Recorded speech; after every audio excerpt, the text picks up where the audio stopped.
The NFL Week 5 preview on Old Fashioned Football on the Sports Gambling Podcast Network is brought to you by Underdog. Underdog's got a brand new offer for new customers. Play just $5 and get $100. That's right, they upped it in bonus funds when you sign up with promo code OFFSGPN.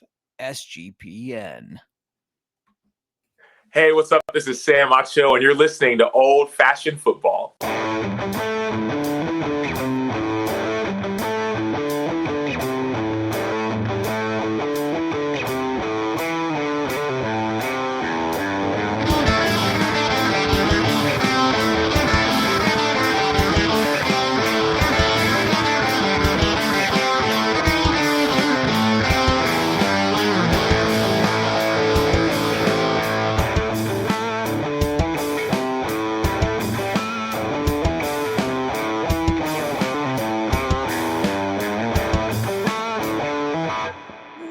Welcome to Old Fashioned Football. If you're wondering who you listen to, this is JMark. You can find me in the X at JMark Football. And if you're wondering who us is, that's at Old Fashioned FB. Before I keep going, on our 200th episode, I got to introduce my I can't talk. My co-host on the pod and in life. You can find her on the X at the Mark. How you doing today?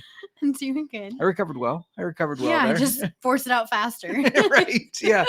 When at first you don't succeed, just do it faster, I guess. Maybe that's not a great motto. Shout out to the chat. Nick Fortune saying it's time to panic. Channing giving us a cheers. And NASCAR Gambling Podcast giving us a cheers. Happy 200. That's right. Thank you. It's our 200th episode. This snuck up on us out of nowhere. It did. Pinky checking in. Congrats on 200. Yeah, it really did. It doesn't feel like 200 episodes. Mm-mm. But, really, all I have to say to that is thank you to you all for tuning in each week. And if you don't tune in each week, that's okay too. But we do appreciate the support that we get. It means a lot to us. And here's, I guess, hoping for 200 more. Hopefully we can continue to win you some bets, give you some good fantasy advice, and maybe help you pick out a good whiskey for a special occasion. I get that a lot. It's a lot of pressure when you have a Oh my gosh, I get those show. questions a lot too. Yeah. I actually was just asked the other day, I'm trying to think of the exact words, spoil yourself whiskey. Yeah. And that I guess could be taken different ways. Like, what's a whiskey you grab often if you just want to spoil yourself, like treat yourself? Or I considered it spoil myself if I'm going to really like spoil myself and get a good whiskey. Yeah. I think sometimes people also, I give out too much information and they're like, not expecting all these details. Sorry, that's what you're going to get, because I love to dive into the history and background on the distilleries and how every whiskey is made and the uniqueness. Uniqueness. Yeah, for sure. Because there's a lot of info. I won't skip ahead and steal this from you, but the whiskey we're doing today, like, it's fun. Yeah. It has a cool history. Yeah, absolutely. Or at least details I found interesting. Yeah, for sure. Shout out to Wesley saying good evening, everyone, and happy 200. IDP Plus saying congrats on 200. And Hunter checking in, congrats on 200. We appreciate everybody. Yeah, and like we said, it snuck up on us, but it is a big accomplishment to get through 200 episodes. If you've never struggle through it on the struggle bus, if you've never done a podcast, there's a lot more than I ever realized that goes into it. We've almost fired our editor many times, our graphics editor. Yeah, the graphic guy, he's about been out of here multiple times. But I didn't have a replacement, so I couldn't fire myself. If you're new to our show, welcome. We're going to go over some injuries, some news. We're going to do our 2-minute drill where we preview every game, give you some recap of last week, preview this week, talk a little bit of a best bet and a little bit of fantasy. And then we're going to talk about whiskey, of course. And there's bye weeks. Our first bye week. Oh my gosh. Doing waivers last night. And I'm looking at, I was like, oh, bye weeks are finally, like, not finally, but they're already here. I guess it's only week 4, but regardless, they're here and it's impacting me severely in some leagues already. With injuries on top of that. Like, the injuries are killing us. And we're going to get to those. But before we do, what are we drinking today? So today we are drinking Wilderness Trail Rye Whiskey, which is a small batch bottle and bond. Yeah. But we'll be drinking that in our old fashioned throughout the show. But stay tuned. We'll wrap up the show with a whiskey review in our cocktail, and we'll try it neat and give you all the fun info. Yeah, absolutely. Wesley saying he's third, only 3 points out of first, picking against the spread. That is awesome. And Channing's fantasy football team got hit with the bye week bug. That happens. I believe there was 2 or 3 years ago you had bye week 9. Maybe it was longer than that. But how did I know? Like, I just knew you were going to bring this up. I couldn't help it. Like, it was more everybody than on 3 your years team. ago, because it was back when I had the time and I put effort into my team names, and not that one. I was just like, okay, I had like 6 players in bye week 9. My team was bye week 9 that year. Yeah. Well, yeah. Why and not? I suffered that week. You did. Don't forget to download the SGPN app in your app store for easy and free access to all of SGPN's picks and podcasts. Let's talk about these injuries, because there's a few big ones. Yeah. Well, this one's not an injury. I did want to announce new starter alert. Dylan Gabriel is going to be starting for the Browns. Joe Flacco has been benched. Poor Wacko Flacco. He's not been showing up. No. Well, maybe it's the Browns organization in general. Maybe. But getting us back on track for injuries, Malik Neighbors has a torn ACL. He's out for the season. Yeah. Lamar Jackson has a hamstring injury. Not a lot of details so far, but I have a feeling he's going to be out the next couple games and then maybe come back after their bye week 7. Yeah, I think that makes sense for them anyways. But I mean, also they are 1-3, so they really need him. Yes. I don't know. Brock Purdy, he suffered a setback with his toe, and he's out along with Ricky Pearsall and Juwan Jennings. Yeah. Tough for the Niners. Christian McCaffrey just keeps sucking the life I was out just of everybody. gonna not to repeat, but bring us back to Christian McCaffrey sucking the life out of all of his teammates. Yeah. Then we've got Bucky Irving. He was spotted in a walking boot and using crutchers. Not a good sign. He's likely out this weekend. Crutchers. Crutches. Crutchers. Did I really say crutchers? You really did say crutchers. You know what? Roll with it. Roll with it. Yeah, that was a surprising one. As somebody who's been in a walking boot, that's usually not a good sign. Another surprising one, Trey Benson. He was placed on injured reserve with a knee injury, which I don't like that one. Yeah, well, and he kind of got banged up last week at the end of the game, but they didn't say it seemed serious. Apparently it is. He's out for the next 4 weeks, so you're going to have to turn to Amari Democado and Michael Carter. They're the next guys up. Now let's talk about this last one, which was kind of a big deal. Tyreek Hill, you probably did not see the video. It was disgusting. But he dislocated his knee along with tearing the ACL and some other ligaments. They did surgery, and it was a one-and-done surgery, they think. Now, they may need to go back in there, but it was a gruesome injury. It's similar to Tank Dell's injury. Hill is obviously out the rest of this year. He said he thinks he'll be back next year. I don't know. I told you, we're not going to see another 1,000-yard season out of him. Never. Done. And the Dolphins might cut him. He is due $5 million roster bonus and an $11 million injury guarantee bonus if he's on their team in March of next year. I have a feeling they'll cut him. And at his age, how he depends on speed, this might be it. It's not looking good. It's sad. Yeah, it's unfortunate. He had a great career. He had a really good career, but unfortunately, this might be it for him. Real quick, before we keep going, I got to let you know that we're brought to you by MyBookie.ag. MyBookie is your place to bet on football and everything else. Their prop builder is second to none, and their motto, I love their motto, it's bet on anything, anywhere, anytime. Easy deposit and lightning fast payouts using crypto. Just head over to mybookie.ag, promo code SGPN for 100% bet back bonus up to $500. Terms and conditions apply. That's mybookie.ag, promo code SGPN. We're also brought to you by Novig. If you have not seen CJ Sullivan's Novig ad where he's talking to himself, he's doing an incredibly acting job, playing 2 different parts there. Make sure you go check it out. But we're brought to you by Novig. Novig is America's #1 sports prediction market. Since Novig is an exchange, you're getting some of the best prices in the market. And they're available in 35 plus states. Download the Novig app and get $50 when you spend $5 if you use our promo code SGPN. Get on the action with Novig, promo code SGPN. All right, we are back. How you doing over there? I'm doing fine. You're doing fine. You had a look like you wanted to say something. What was your message? Apparently my soap making business still has a page out there. Oh. And somebody messaged me that used to. Asking for soap? Mhm. Oh, well, there you go. There you go. Let's check in with the chat real quick. Hunter said grocery shopping with the wife. Got to run, but wanted to update the Pittman Lamb bet. Pittman's at 62.4. yes. Lamb is at 38.2. Sorry, Serial. Congrats to JMark for still being undefeated in his fantasy league. Thank you. That's right. I am 4-0 now. So did you have to bring that up? Did we have to bring that up? Also, I just want to circle back to Hunter stats, and I love this. I love that he's keeping track of this for us. Thank you so much. I also love it because it's almost obvious Pittman may win due to the injury to Lamb, but I'll still take it. I'll take it. Right is right. Right is right. And shout out to Gary. Pour me one, he says. He made it to the pod. So should we jump into our 2-minute drill and start previewing these? Oh, that's what I was doing when I saw the message about soaps. Yeah, about soaps. Well, let's get my Audible out of here too. We don't want. About time to start making some new soaps. If you want some homemade soap from Miranda, just go ahead and put your order in the chat there. Let's just keep going. Keep going, people. Keep going.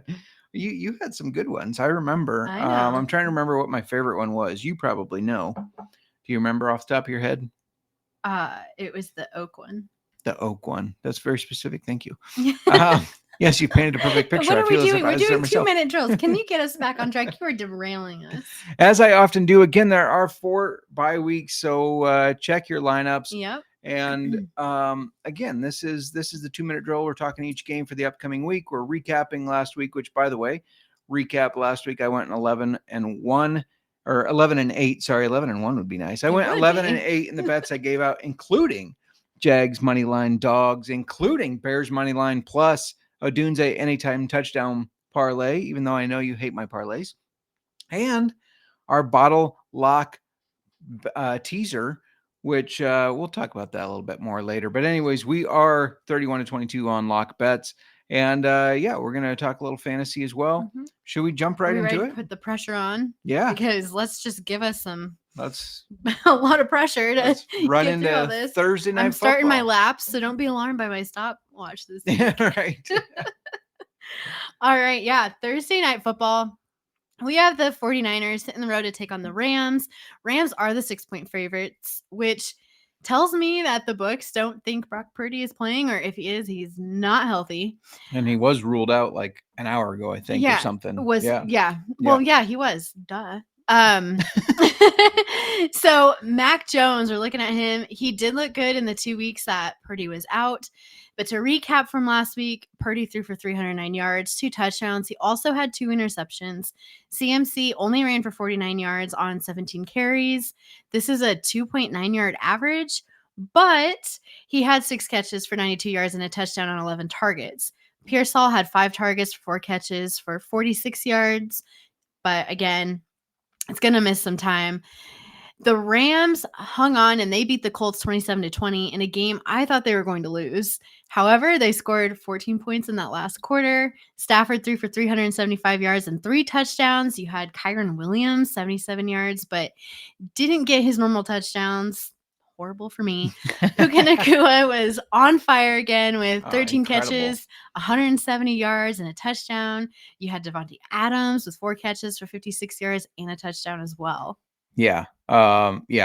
This is a weird game to bet. You know, we said Brock Purdy, Ricky Pearsall, Juwan Jennings, all out. Mm-hmm. So I wanted to take CMC's receptions. They set it at 7.5, which seems like a lot. I also wanted Kyle Juszczyk over receptions. I thought that would be a little bit fun. So if you can find that, I could not find it yet, but if you find it, take Juszczyk. But let's do a fun bet. Let's go LA Rams first drive field goal at plus 330. Their first drive is going to be a field goal. All right. No touchdown, no punting, no turnovers, field goal. Okay.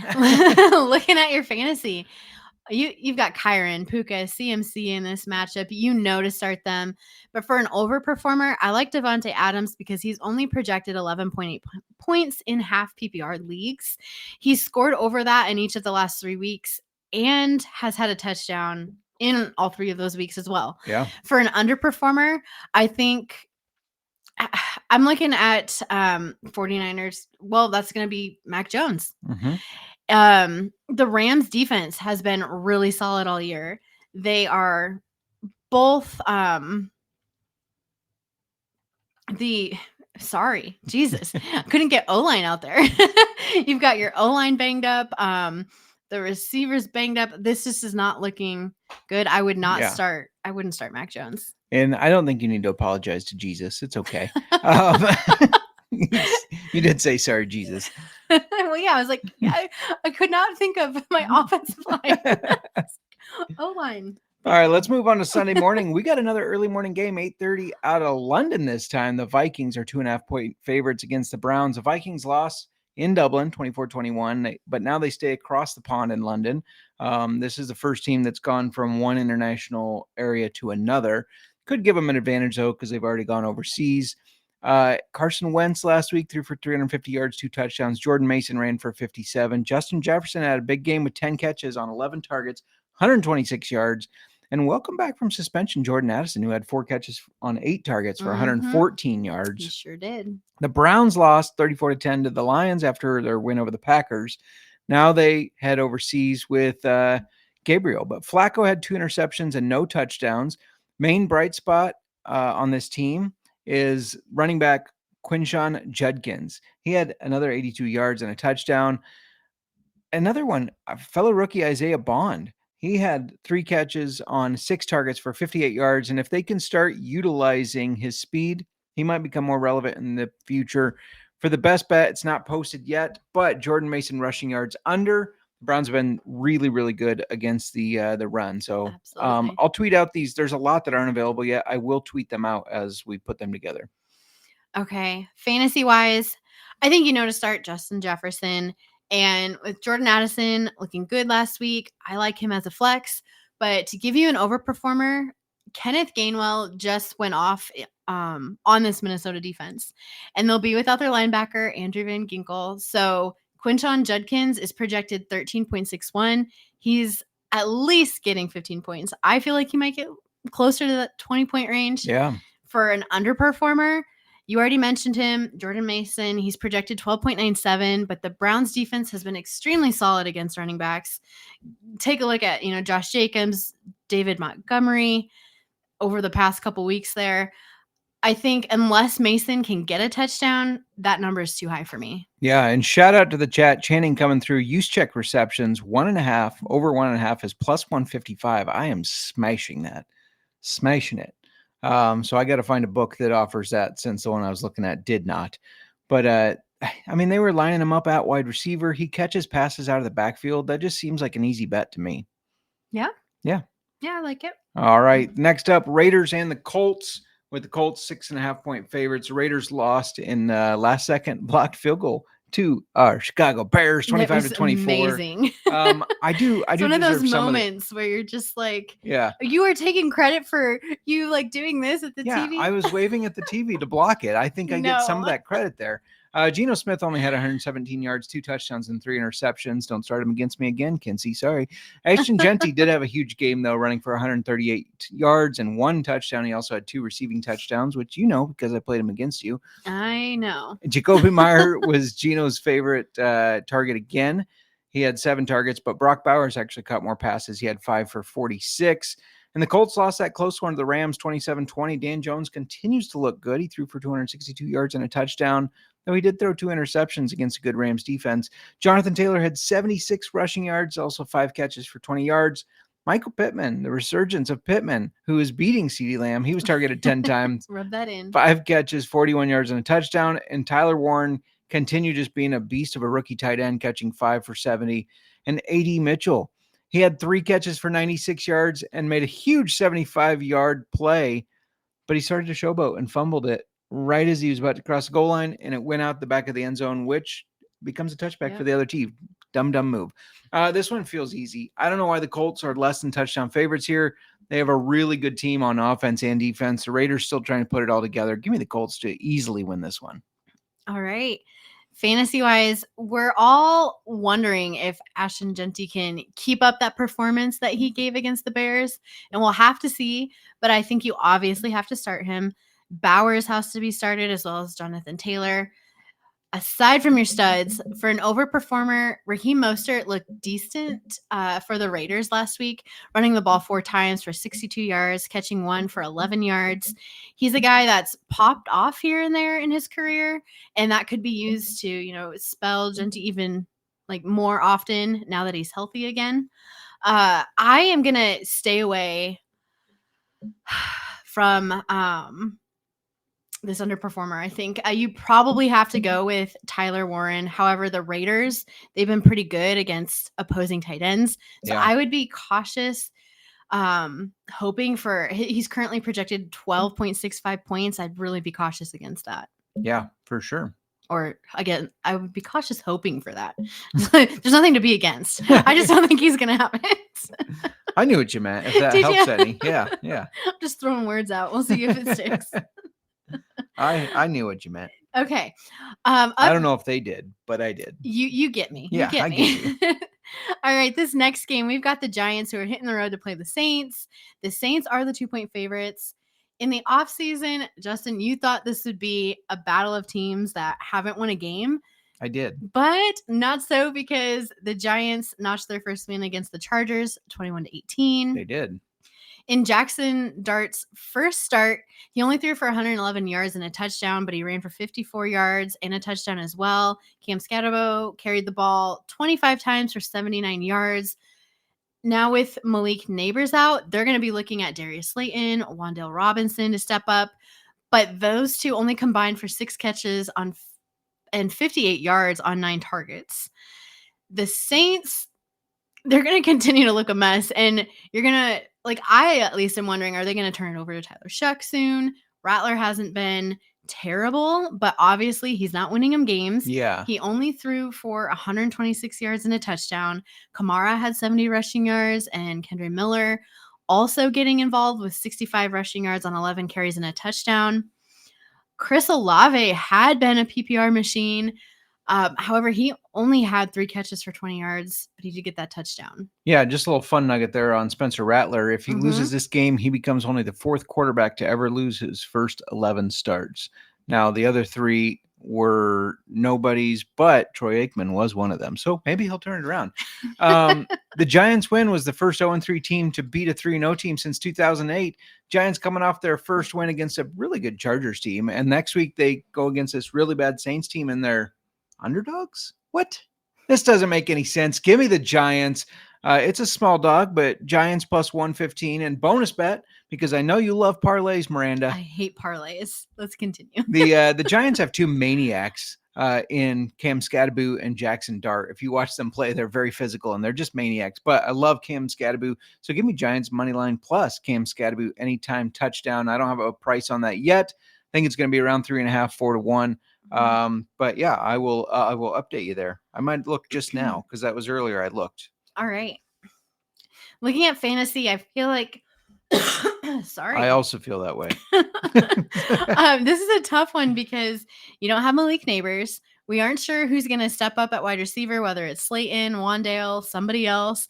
You likely have to start Scatterbo, but for an overperformer, give me Alvin Kamara, who's projected 13.08, which he hasn't hit yet this year. However, the Giants defense, So you're saying there's a I know chance. there's a chance. The Giants defense, they just let the Chargers run all over them, with Hampton having 128 yards and a touchdown and 5 catches. If Kamara is going to have a breakout game, I feel like it could be this week. For an underperformer, it was a little tough finding somebody to fade in this, because the ones to fade, I doubt you're starting. However, if you're relying on Jordan Johnson because you drafted him late or you have tight end injuries, he's projected 8.91, and he hasn't hit that the last 2 weeks. His targets have also been dropping each week.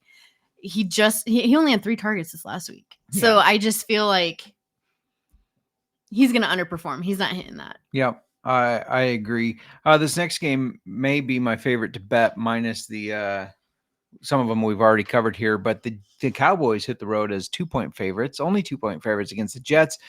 Now, the Cowboys just played 60 minutes of football and added 10 minutes of overtime to end in a tie. I think that's the dumbest thing in professional sports. You pay $700 for a ticket to go watch your team fucking tie? No, it should win or lose. Play it out. Yes. Somebody will tire out and you'll score. Go on to them. another overtime. Don't give me these fucking ties. No, Anyways, I hate that too. yeah, Dak did look better against the Packers than he did against the Bears, throwing for 319 yards and 3 touchdowns. Javonte ran for 85 yards and a touchdown. George Pickens, 8 catches on 11 targets, 134 yards and 2 touchdowns. He did really step up with CD out, and Jalen Tolbert also looked pretty decent. He had 4 catches for 61 yards on 6 targets. The Jets are coming off that 27-21 loss against the Dolphins where they made a ton of mistakes, but there were some positives. Fields threw for 226 yards and a touchdown, but the damage on the ground was where he was most impressive, as always. He had 81 yards and a touchdown. Breece Hall also had 81 yards as well. Justin Fields now has one of the lowest winning percentages of all quarterbacks in their first 40 games or 40 starts. Just throwing that out there. In the receiving game, I love Fields, but that was a mind-blowing stat to me. In the receiving game, Garrett Wilson had 6 catches for 82 yards and a touchdown on 8 targets, and Mason Taylor, 5 catches on 65 yards. He looked decent. This is a weird one, but my gut just says take Dallas -2. I don't know why it's not a bigger number. I also like Breece Hall over his yards when it is set. It's not yet. I like over his catches. Justin Fields over his yards. Justin Fields anytime touchdowns. And here we go. My official play. I was doing my Dak Prescott. Here we go. Official play. Dallas -2 and Hall over 3 catches. Lock that up. But a barrel strength play that's fun. Dallas -2. Breece Hall over rushing. Breece Hall over 3 catches. Justin Fields over rushing yards. Javonte Williams anytime touchdown. Fields anytime touchdown. I'll tweet that out when we get a price on it. All right. Fantasy for you guys. Javonte Williams has become an automatic stud and starter along with Breece Hall. Overperformer for you guys. Give me Mason Taylor. Fields looked his way a lot last week, and I think they're building that OChem that I'm always talking about. He's projected 5.6 points, but in deeper leagues, you may need to start him. And with bye weeks already hitting us in the face, I think he gets closer to 10, almost twice his projection. For an underperformer, George Pickens is coming off of a big game, but now he's facing Sauce Gardner. You likely have to play him, but I think he may have a tougher game this week. Yeah, I like it. We're failing at our 2-minute drill. I know. I think we need to compare a little bit more of of our notes before we go into this, or give us each like, you got a minute, I got a minute. Okay. Yeah, we're bringing too much into these.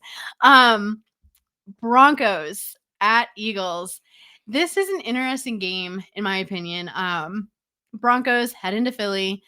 Eagles are the 4-point favorites. The Broncos made it look easy against a bad Bengals team, winning 28-3 this past week. Bo Nix threw 326 yards. He had 2 touchdowns, or he didn't, but he threw for 2 touchdowns. He also ran for a touchdown. That's the one he had. J.K. Dobbins had 101 yards, and R.J. Harvey added 58 yards.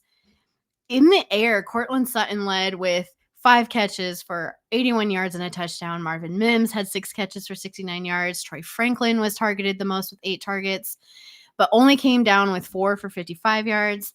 Harvey had 4 catches for 40 yards and a touchdown. Engram also had 7 targets, but only caught 4 of those for 29 yards. Looking at the Eagles, they remain undefeated after beating the Bucs 31-25. Hurts threw for 2 touchdowns. Both of them went to Dallas Goedert. And but not AJ Brown. Nope. I'm gonna get to him. Just you wait. Hurts also ran for 62 yards. Barkley had just 43 yards on 19 carries, but he did get a touchdown. And then speaking of AJ Brown, it was another dud game for him. He had just 2 catches on 9 targets for 7 yards. He's killing me. He's killing me too. I'm over him. Yeah. Don't have patience for this. Right. I'm over him, but I'm not going to overthink this game. The Eagles are playing very good ball. I thought Baker and the boys would trip them up last week. They didn't. Broncos playing better, sure, but they are not on the Eagles level. Give me the Eagles to win this one at home, -4, lock it up. All right. Hurts may have a slower day than normal, but still, you start your studs, including him, Barkley, J.K. Dobbins, Cortland Sutton. For an overperformer, give me Broncos running back RJ Harvey, projected just 6.87, but he's coming off of a 17.8 game. And yes, I know they were ahead, but I think because they'll be behind, he's going to get involved in the receiving game. And I just gave you like his stats. He had the 58 rushing yards last week, but for the receiving, there was 4 catches on for 40 receiving yards and a receiving touchdown. Give me him for the overperformer. Underperformer, you likely have to start AJ Brown. I do. I'm hoping he has a big game, and then maybe I can offload him. Like, he's back. He's going to perform. He's going. Then let's trade and get him out of here so I don't have to deal with those inconsistencies every week. Because if you have AJ Brown, you're starting him. He's hurting you. Yeah. He's hurting me. It's awful. With Denver's cornerbacks, he's likely going to be limited this game as much as I want him and need him to perform. He's projected 11.37. So far, his games have been 1.3, 5.2, 19.9, and 1.7. I don't need to relive my trauma like that. No, I'm giving it to you. We're reliving it together. Well, let's move on and talk about this game. Dolphins are 1.5 point favorites at the Panthers. Obviously without Tyreek Hill. Yes. So the Dolphins won against the Jets 27-21, their first win of the season. But again, it did cost them Tyreek Hill. Tua had 177 yards and 2 touchdowns. Devon Chan had 99 yards and a touchdown. Minus Hill stats, which no longer matter. Waddle had 3 catches on 6 targets for 48 yards. And I guess welcome back Darren Waller. What a surprise. Mm-hmm. He got 3 passes on 4 targets, 27 yards and 2 touchdowns. He's worth a waiver just to see what happens. Yeah, and if you bet Darren Waller 2 touchdowns, which Kramer did say to take a stab at it, that was like 80-1. So congratulations to you. I have FOMO there. The Panthers are hard to get a read on. They beat the Falcons 30-0, and then they got whipped by the Patriots 42-13. Not sorry, Cody. Congrats. Bryce Young threw a touchdown, but otherwise he looked pretty bad. Hubbard only ran for 49 yards, and then he got hurt. He's questionable. Tet McMillan, the only stud of this team, 4 catches on 8 targets for 62 yards, but also tight end Tommy Tremble, who I talked about years ago on Rod Villagomez's show as a stash in deeper leagues. 8 targets, 5 catches, 42 yards, and a touchdown. Keep an eye on if he continues to get involved. This is a weird one for betting. I think I'm just going to trust that the Panthers get it done at home. Give me the Panthers on the money line. All right. I guess. I don't like it. Maybe Devon Chan over rushing too. Okay. I could get behind that. Yeah. Speaking of him, you start Devon Chan. You shouldn't need to be told, but yeah. You know, start your studs. You start your studs. Yeah. Overperformer, give me Tommy Tremble. He's coming off of a game with 8 targets. His projection is 2.46. I think if you're desperate at tight end, he's a great plug and play this week against Miami, who's 30th against tight ends. And it sounds like Panthers' other tight end, Jatavian, right? The names these days. It's me. I'm always going to trip on names. Whatever happened to Fred and Bill? Oh my God. No, just shut up, Justin. Jatavian Sanders. He's going to miss another week with his ankle injury. For an underperformer, Jalen Waddle is going to be looked at in a lot of fantasy leagues. He's projected 11.05, I think it was. He's going to have less than 10 fantasy points this week. I mean, there used to be like Walter and Jim and Mike. Now there's Jatavians. There was always Jatavians. So let's just continue, right. Justin. You are Servachias. There's a defensive guy, Servachia Dennis. Yeah. Anyways, let's talk about the next game, which is the Texans at the Ravens. The Texans are 0.5 point favorites because the Ravens will likely be without Lamar Jackson. No official word on that, but I do think he will be out. The Texans coming off of that 26-0 win over the Titans, where Stroud threw for 233 yards and 2 touchdowns, and Woody Marks ran for 69 yards and a touchdown, caught 4 passes as well for 50 yards and a touchdown.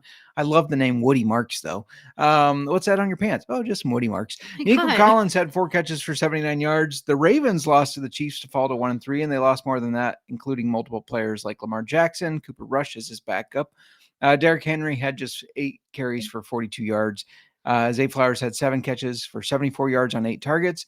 And for a best bet on this one, Derrick Henry has averaged over 120 yards a game against these Texans. He's had 11 touchdowns in the last 9 games against them. Give me Derrick Henry to bounce back and hit over his yardage. It's not set yet. I bet it'll be at like 86.5 yards. I'm taking the over. All right. Looking at fantasy, even though Stroud and Collins have been letting us down, the Ravens defense is allowing some of the most points to quarterbacks and receivers. I'm playing both of them as well as Christian Kirk this week. And I'll start there with the overperformer being Christian Kirk, just because of how bad this defense has been. Kirk is projected just 7.48 points. This feels like a bit of a breakout game for him and the Texans. I also like, you just were talking about Woody Marks. Yes, No, stop. Just stop. You are so, I can't with you right now. Underperformer for you guys. I think you have to play Zay Flowers, but I do think he's going to be under his projection. He's projected 11.31. I'm cautious since he'll be matched up against Derek Stingley Jr., who has done a decent job limiting receivers this year. Yeah, very good cornerback. Just can't get over my Woody Marks. Huh? I'm done with you. This is done. Can you please just keep us on track? I will try. But first, you got to keep us on track by talking a little bit about Underdog Fantasy. Absolutely, because we are brought to you by Underdog Fantasy. Underdog is a great place to play Fantasy Pick'em, where you can win up to 500 times your entry. Simply pick higher or lower on your favorite player's stats, available for a ton of different sports. We'll be posting plays on our socials, so make sure you subscribe. And Underdog's got a brand new offer for new customers. Play just $5 and get $100 in bonus funds when you sign up with our promo code SGPN. OFF SGPN. My goodness.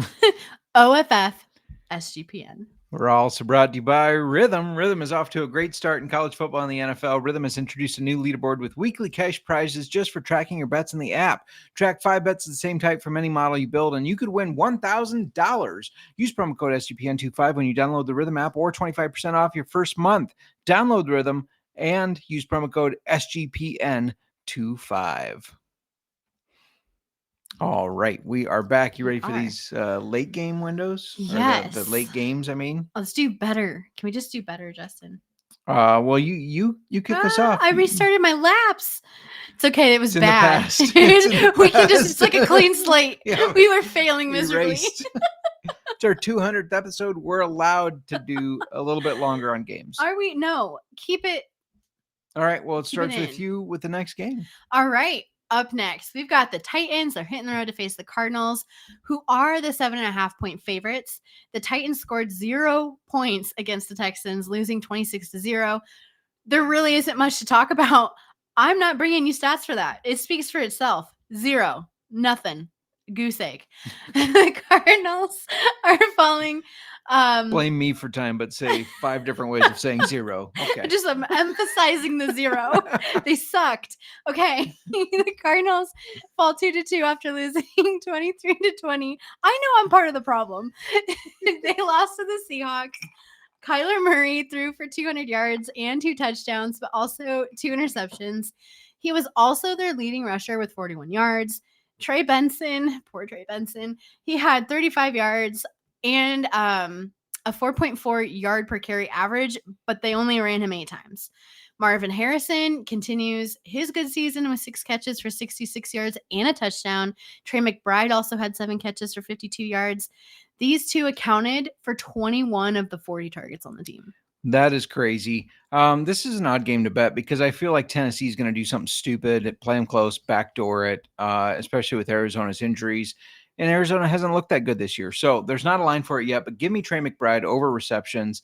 I like that up to 6. So if they set it at 5.5, take the over. If they don't set it at 5.5, if it's at 6.5, take the alt line of 5 and parlay that with Arizona money line. No, don't parlay anything. Do it. Fantasy-wise, Marvin Harrison and Trey McBride are your studs to start. But for an overperformer, oh, man, I was going to say Trey Benson, who is definitely not going to be the overperformer. Not no more. All right. So give me Amari DeMarcado. Yes. And Michael Carter. I actually like Carter's upside. DeMarcado doesn't seem like a guy that can handle a full Sorry, workload. you said Democrat Carter and it made me laugh. Cardo. I'm a mess over here. I was gonna go Benson. But that's out. It's out. All right, underperformer. He's been doing this all season. Calvin Ridley. I know you're holding out hope he's gonna have a really big game, but so far I'm he's not put anymore. up points of 4.7, 7.2, 3.2, and 4. He's projected 9 this week, and I don't think he gets to it. It looks like a 4-point game for him again. Stop trusting him. Bench him. Yeah, I agree with that. Next game is the Bucs at the Seahawks. The Seahawks are 3.5-point favorites, which is weird to me. But the Bucs lost to the Eagles 31-25. They were down 24-6 at half and rallied back. Couldn't rally far enough. Excuse me. Baker threw for 289 yards and 2 touchdowns. Bucky Irving, the man who is now injured, ran for 63 yards, but also caught 5 passes for 102 yards and a touchdown. And Mika Ibuka continued his excellent rookie season. He had 4 catches on 10 targets for 101 yards and a touchdown. Chris Godwin had a bit of a slow start in his first game back, but he did have 10 targets and caught 3 of them for 26 yards. For the Seahawks, they come off that 23-20 victory over Arizona. They're now sitting at 3-1. Sam Darnold was 18 for 26 for 242 yards and a touchdown. Kenneth Walker ran the ball for 19 times for 81 yards. We told you, don't panic on him after week 1. He was fine. Jackson Smith and Jigbo was the leading receiver with 4 catches for 78 yards, and it was another dud for Cooper Kupp. The Bucs are 8-2 against the spread against teams with winning records in the last 10. They're 7-0 when traveling over 1,000 miles. I know you think, oh, they're traveling all the way. Let's fade them. You don't have to. They bounce back after the Eagles loss. They win the game. Give me the Bucs money line plus 155. And for a barrel strength bet, we're going Bucs money line plus a Rachaad White anytime touchdown. I'll tweet that price out later when it's available, just like all of them. All right. So we know we're starting Bucky Irving, Kenneth Walker, JSN, Ibuka. For an overperformer, I'm kind of liking Chris Godwin. Yeah. He only had 4 points in his debut back. He's projected 9.26 this week. Last week he had to shake off that rust. Yeah, he had the targets though. 10 targets. Like you said, yeah, he was still targeted those 10 times. Remember how good he was last year before breaking his ankle? He was a top 10 fantasy wide receiver. I feel like we're going to see him return to that. Start him this week. Yeah. Underperformer. It's tough to do it, but I think it's time to bench Cooper Kupp. Yep. Maybe I'm overreacting, but I'm saying it. You're not. He's only had 1 double-digit fantasy game this year so far. He's projected 9.29. He's only averaging 5.5 points per game. If you take out his 12.5 performance, he's averaging 3.3 points per game. Ouch. You can't count on him. No, sadly. Cooper Kupp is not Cooper Kupp anymore. No, gotta say that. It's sad. All right. Next up, we've got the Lions, who are going to Cincinnati as the 10.5-point road favorites over the Bengals. The Lions didn't need to do much to beat the Browns, 34-10. In fact, they only threw for 168 yards and ran for 109, but still put up 34 points. Goff threw for 2 touchdowns, both of them going to Amon-Ra St. Brown, who had 7 catches for 70 yards. Gibbs, not Gibson, Jesus. I need to stop saying Jesus as well. Gibbs ran for 91 yards and a touchdown. But Monty, we saw him only get 12 yards on 9 carries, a little bit disappointing. It's that Browns defense. Yeah. The Bengals, they're going to continue to look like a mess. I don't know what else to say for them. The offensive line is terrible. They just lost 28-3 to the Broncos. Jake Browning only threw for 125 yards. Chase Brown only ran for 40. T. Higgins had 3 catches for 32 yards. Jamar Chase, 5 catches, but only for 23 yards. It's really hard to have faith in this team. Yeah, I agree. This feels like another game where the running backs for the Lions dominate. Give me Jahmyr Gibbs and David Montgomery to score an anytime touchdown and parlay it together. Stop parlaying. You're going to mess. There's no prices yet, but I'll tweet that out like everything I said. Yeah. I'll tweet it out when it's ready. You'll be tweeting. Yeah. Is it still tweeting? And what? You don't X. You're going to X it out. X it out. Yeah, cross out that parlay because I wouldn't do it. Yeah. For fantasy, I feel like this game is easy. You start your studs. Gibbs, Monty, Amon-Ra, the Lions offense, basically, is what I'm saying. If you have better options, though, I wouldn't start Laporta or Chase Brown. Though I understand you likely have to start Chase Brown. Prepare for disappointment. I think he's going to be the main underperformer here. Yeah. I was so happy in the league that I got Chase Brown, Amon-Ra St. Brown, and AJ Brown. I named my team What Can Brown Do For You? I thought, oh, this is how cute. I got all these Browns. It can suck. It can suck. Yeah, Chase Brown and AJ Brown let me down. Bronson saying trade Josh Allen, Derrick Henry, and Devontae Adams for Amon-Ra, Rashee Rice, and Kenneth Walker. What's your quarterback depth, and is it a 1 quarterback league or 2 QB league? Because obviously that changes a lot. But yeah, let us know that, and then we can kind of answer that. I do like getting Amon-Ra over Devontae Adams, but Derrick Henry obviously better than Kenneth Walker. So then you're kind of breaking it down to, is Josh Allen worth Rashee Rice? It depends on what other quarterback you have. Yeah, I need to see that information. Yep, absolutely. So if you could give us that info, let's talk about the next game. The Commanders are hitting the road, and they're 3-point dogs to the Chargers. They lost 34-27 to the Falcons. Didn't see that coming. No Jaden Daniels again, but he is back. They fall to 2-2, and it's not going to get any easier, though, when they hit the road to the Chargers. Mariota did throw for 156 yards, 2 touchdowns. The backfield continues to be split between Chris Rodriguez and Ja'Cory Krosky-Merritt. They each had 7 carries, with Rodriguez gaining 59 yards, and Ja'Cory Krosky-Merritt had 47. We thought Luke Caffrey would step up with McLaurin out. He did have a touchdown, but it was Deebo Samuel who carried the workload. 6 catches on 6 targets for 72 yards and a touchdown. Big game from him.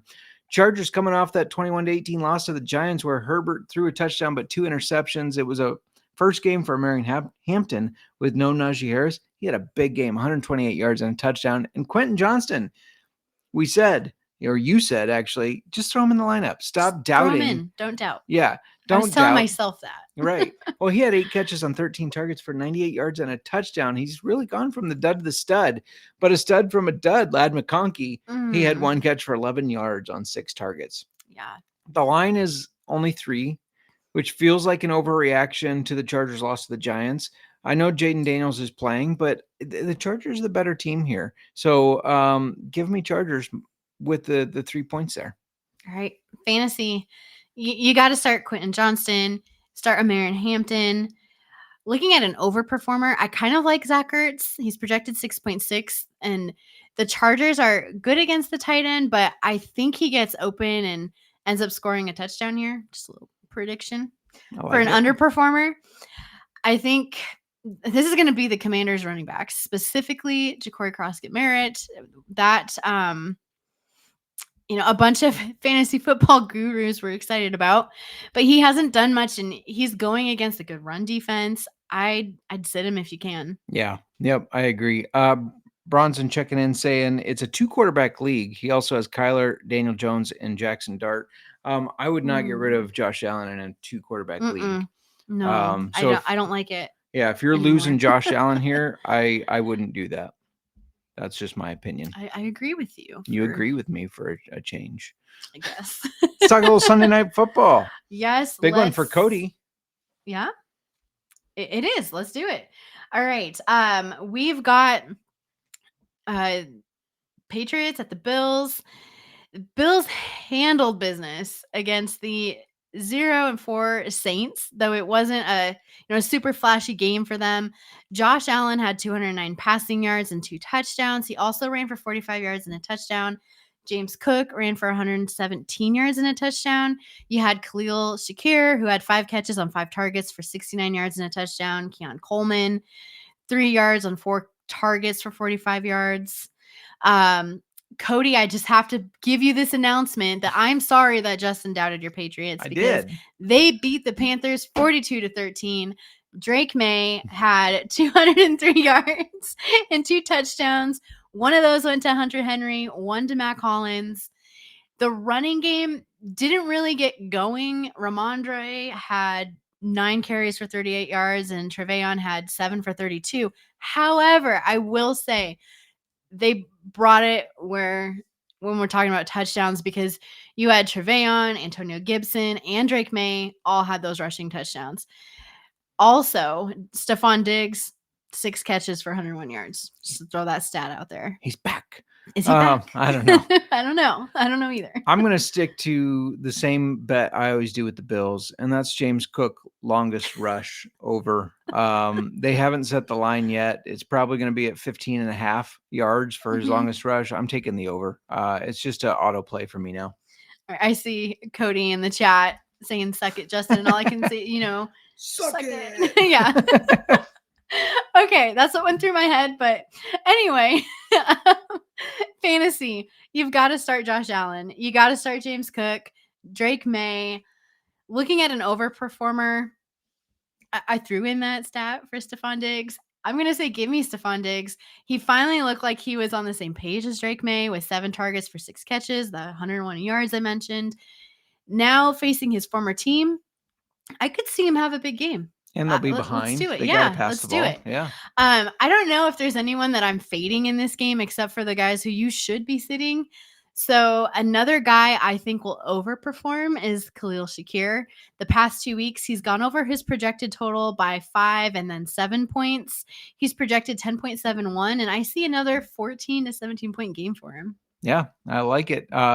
Just catching up with the chat real quick. Axton checking in saying good evening. What's up, Axton? Hello. Welcome. Cody from the NASCAR Gambling Podcast saying RIP Pats, Bill's going to blow us out. And Wesley saying let's go Bills. And Cody did make that motion, by the way, which you remember just from people doing in middle school or whatever. I remember it from wrestling where it came from with X-Pac going, suck it. Anyways. It was more like late elementary, you youngin. On the playground. Let's talk about this last game where the Chiefs and the Jaguars face off on Monday Night Football. The Chiefs are 3.5 point favorites in Jacksonville. They're 2-2 after beating the Ravens 37-20, and they finally kind of sort of look like the Chiefs again. I mean, Mahomes threw for 270 yards and 4 touchdowns, one each to Hollywood Brown, Juju Smith-Schuster, Isaiah Pacheco, and Tyquan Thornton. Xavier Worthy came back from injury. He looked good. He had 8 targets. He caught 5 of those for 83 yards. He also had 2 carries for 38 yards. Now, the Jaguars, well, I picked them as moneyline dogs to beat the 49ers. They won 26-21 to advance to 3-1. And Trevor Lawrence threw a touchdown pass to Hunter Long, of all people. Brian Thomas Jr. finally had a good game. Yeah. 5 catches on 7 targets for 49 yards. Brenton Strange, good game, 6 catches on 45 yards. But it's Travis Etienne's show. He had 19 carries for 124 yards and a touchdown. I don't have anything for this right now because there are no lines available except. What's going on with your bets today, Justin? It's not me, it's the books. I don't have pricing for you guys. I'll tweet it. Yeah. I'll tweet it out. It's the books. It's not my fault. They're like really holding on to these props more than they normally do. I don't know why. Start complaining, Justin. I did. All right. For fantasy, ETN is the obvious starter stud here, though. It did look like Brian Thomas, Trevor Lawrence, maybe back on the same page in this new offense. The OChem is back. OChem, we're feeling it. The overperformer I'm looking at right now is Brenton Strange. He's outperformed his projections 3 out of 4 weeks. Even though the Chiefs defense is good against the tight end, I think he's going to do it again. I like that. For an underperformer, he probably got some confidence back in Isaiah Pacheco after he scored his 12.8 points. However, that was because of his receiving touchdown. He may only be projected 8.6, but I don't think he's having a bounce back. I'm still not trusting him. Yeah, no, I absolutely agree with that. Wesley pointing out that was Degeneration X. It sure was. Triple H, X-Pac. Snapchat you. Yeah, and Cody's going to Snapchat me the video. Please do. Oh, how I look forward to that.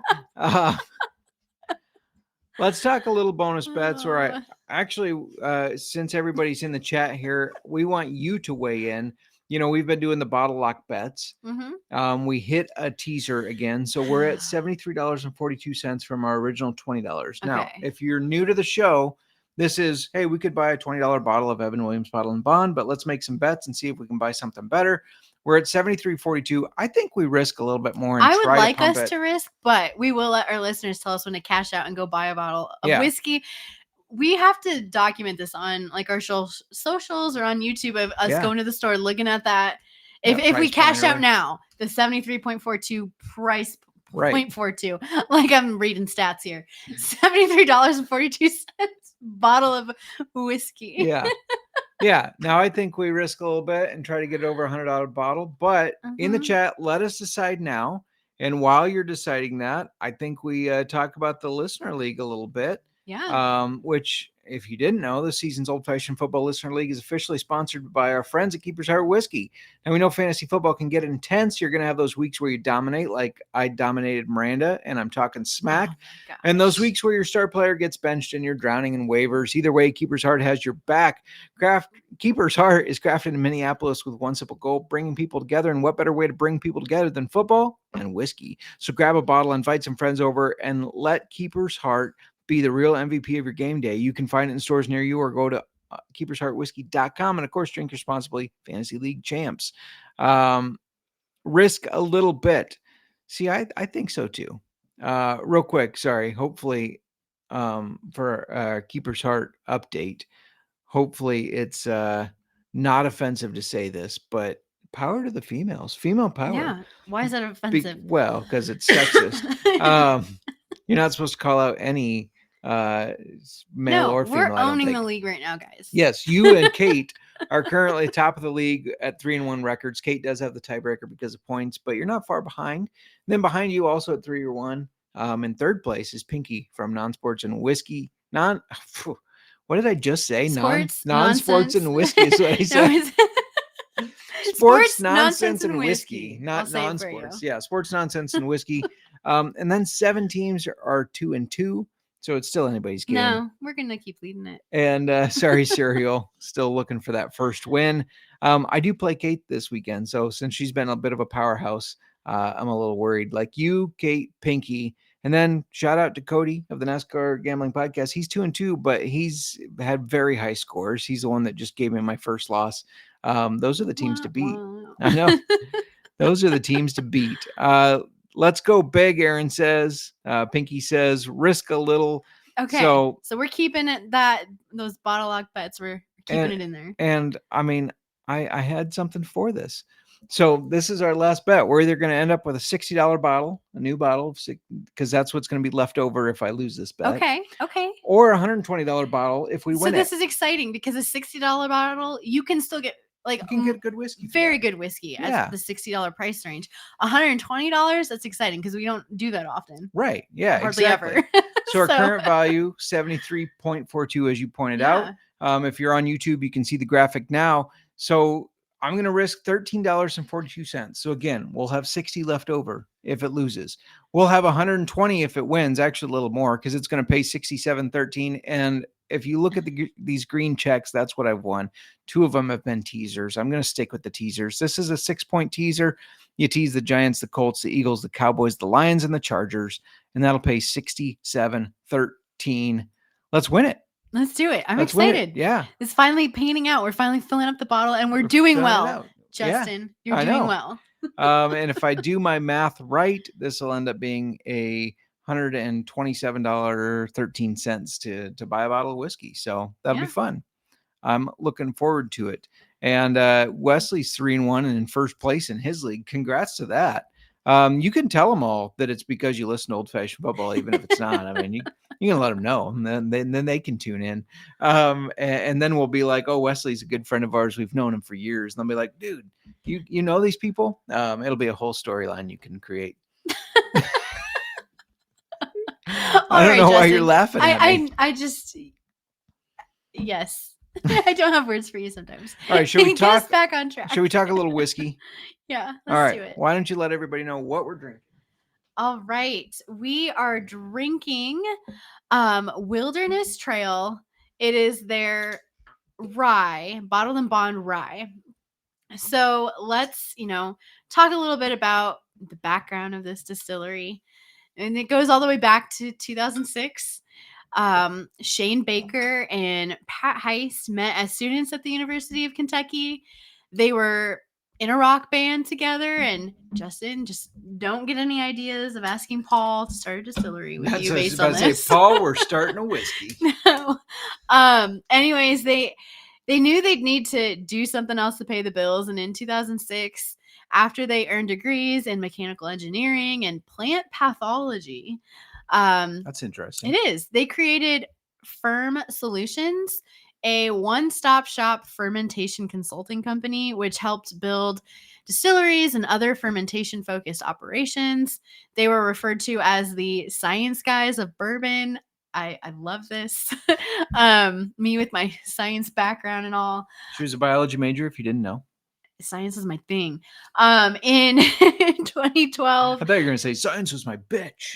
Well, I don't know why. That's what I expected to that's come what out you of your expected? mouth. Yeah, I don't know Sorry, why. I disappointed you. Anyways, continue. In 2012, Justin, get in the mindset. We're back in 2012. They decided, it was time, for their own. So they founded Wilderness Trail Distillery in Danville, Kentucky. And this city is known as the City of Firsts. And it was Danville's first legal distillery since Prohibition, which I just love this.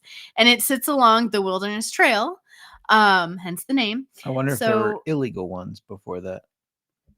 Anyways, this is the Wilderness Trail. Like, it's a historic region that Daniel Boone went through and created the trail in the 1700s. So now we're going to skip ahead to 2020. They were named the official 18th stop on the Kentucky Bourbon Trail, which we have yet to go experience. One day. We're doing it. We just got to get it in the books. Yeah. Get it planned. We'll just pack up the car and go camping. See you, people. So anyway, they do distillery tours from Tuesday through Saturday, as well as flights, cocktail classes, barrel picks, fermentation classes. They have smoking cocktail classes. They offer a lot of cool things. I did read about their barrel pick thing. That looks cool. You go and sample some select barrels they have, and then you bottle your own, and it's just $65. Yeah. That's a really good price for getting to bottle your own whiskey. No, it's absolutely. Going to a distillery, they offer like so much more in like the experience. Yeah. Like going to some of these different distilleries. 100%. There's a lot of fun and unique things. So just overall, they have a wheated bourbon, they have a high rye bourbon, and then the rye that we're drinking, all of which are bottled in bond. For a rye, this particular one is a low rye content at just 56% rye. There's 33% corn and then 11% malted barley in this mash bill as well. We haven't tried it straight yet. No. I noticed you gave yourself a giant pour. Is that a bigger glass than mine? No, it's the same size glass. Okay. What are you doing to me?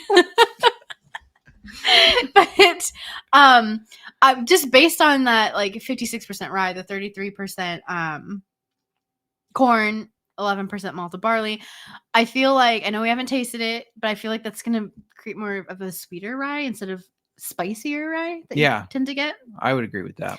Yeah, but let's find out. First off, what did you think of it in the old fashioned? Which yours is gone. Mine is gone.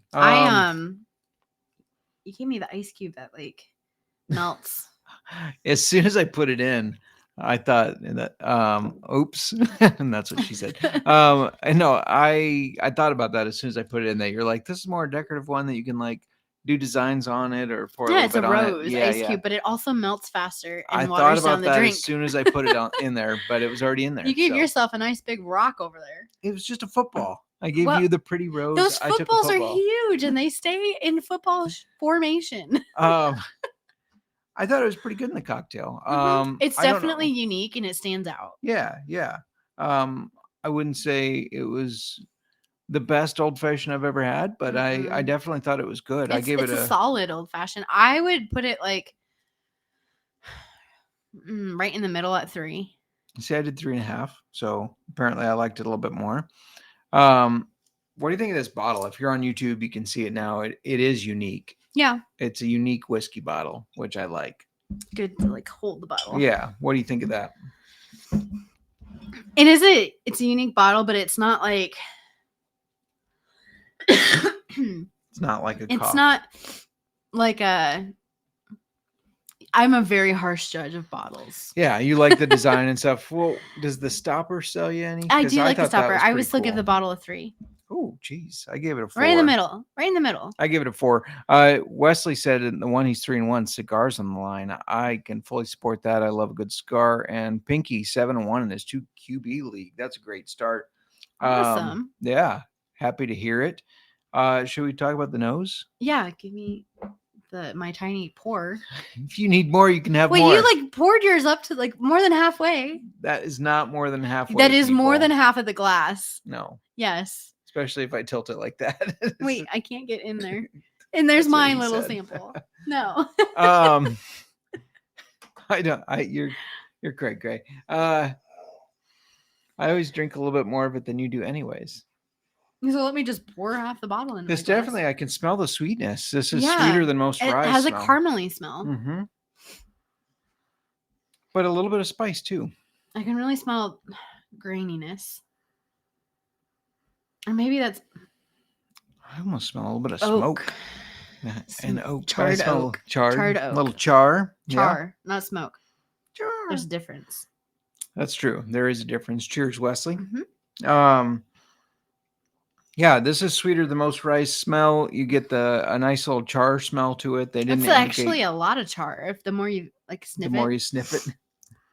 you're just sniffing the charred barrel. Pinky Murr always wants her way. That's life, man. No. It smells really good though. I'm gonna give it. I'm right in the middle of the 3 again. I'm sorry, 3. That's fine. I gave it a 3.3. So I thought it smelled good. I'm not saying it smells awful. You're just right in the middle of the road. Let's give it an old taste, unless you want to talk about it a little bit more. Mm-mm. We can't both taste at the same time. I know the silence of both podcast hosts tasting their sample at the same time. That's complex. That char. Are we sure we're tasting char, or is it? It's tobacco. I feel like I just smoked a cigar. Yeah. Like heavy tobacco finish. Like I literally it smells feel like of char. It smells of char. We're really selling this. It smells of char, Well, but I think it is kind of tobacco. I do too in my whiskey. Like tobacco. I'm not getting the leather, but I like tobacco and leather in my whiskey. That's interesting because I know I smoke more cigars than you do. Not that I smoke many, but definitely more than you. Last week I was smoking one on the mower, which I had to do because we have pirate bugs really bad and they were biting the shit out of me. I don't want to. As soon as I started having a cigar, it fumigated them, so I had to basically. No-see-ums. Yeah, no-see-ums. I can but you see them, but I swear they were called. You call them no-see-ums though. No, I don't. I call them pirate bugs. No, I've never. You didn't grow up saying, "Oh, the pirate bugs are getting me." It's the no-see-ums. I did actually. I never said no-see-um. We said no-see-um. We did not. Wesley saying cigars and whiskey great together. 100% agree. And this is very good because you have that. I mean, it literally feels like I just smoked a nice, pleasant cigar. But it's got a little bit of, pleasant. It's got sweetness to it, though. It's very different. This is very different. I like it a lot. So it really stands out in the old fashioned, but not like this. No. Like you can tell you're not drinking like I know this is a rye, so this is going to be a bad example, but you're not drinking like Makers in an old fashioned. Right. Like just it's not bourbon. Standard. Standard. Yeah. I'm trying to think of the one they put a lot in. It has heat though. It's bottled in bond, so it's 100 proof. I was about to ask, what is the proof? It's 100. Answered your own question. I know. So it packs some heat. It does. You don't get the normal rye spice that you get in rye, which is disappointing. I love rye so much. So for me, if I was thinking, I want a rye whiskey, I want it to be more rye. I want it to be high rye. Yeah, I know. But this is unique and it is good. Yeah. I'm not saying this is bad at all. I like this. Now I want you to take a drink and I'm going to read you a taste profile or just a note that they gave out on their website. You want to influence me? Yeah, I do. Okay. Here's what they said. Spearmint. Keep saying it. Spearmint. You almost sound like you're trying to be Jamie Dornan talking about the rainforest. It's a thunderstorm. Deep in the rainforest, the thunder rolls. Poor you. I know. Having to listen to Jamie Dornan as I go to sleep, thinking, what is she seeing in her head right now? Because I know for every Valentine's Day we had to go to the 50 Shades of Grey movies, so I know what you're picturing when you hear his voice. So No, but I did that to see if you would go along with it, and you went with it, and then the whole time we're listening to Jamie Dornan's night sounds or whatever he does, sleep sounds, not night sounds. Night sounds would probably be a little bit different. It was sleep sounds. I went along with it. Back to Pinky's comment, Mer wants her way, and she But gets I it. I was trying so hard, like, not to bust out laughing. I was like, no, I'm gonna make you think that I legitimately need to listen to Jamie Dornan sleep sounds to try to get to sleep, not sleeping on whatever. Let's just do this. And you kill me. I kill myself. Apparently there's a Matthew McConaughey one. Is there? Yeah, I'd like to. All right. Yeah, right. All right. We're going to bed now. He's got a little southern twang, you know. Anyways, I want to check that one out and see what it's like.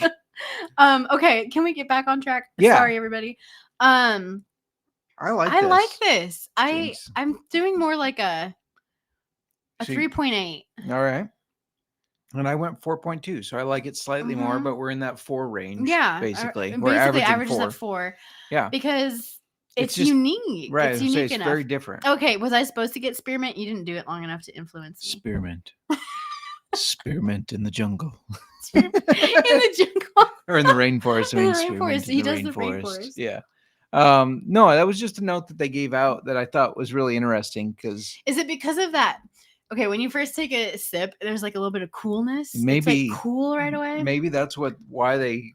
I always find those interesting because I rarely get what they say. It's like, oh, this kind of tingled my mouth a little in a chilling way. They're always like, you get spearmint and baked peaches and taste of a warm summer day or something like that. I'm just like, what? No, I taste warm summer breeze, oak, tobacco, and a little bit of caramel. That's what I get. A rolling thunderstorm in the rainforest. Is that your Jamie Dornan impression? Because it's spot on. I know.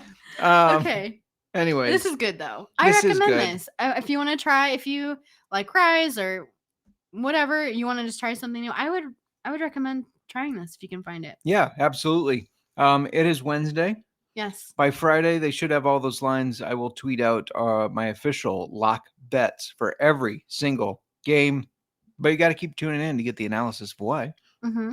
So, but that's all what I have. Thank you for 200 episodes of support. Here's a 200 more. Yeah. You have anything else you'd like to add? No, this has been fun. Spearmint.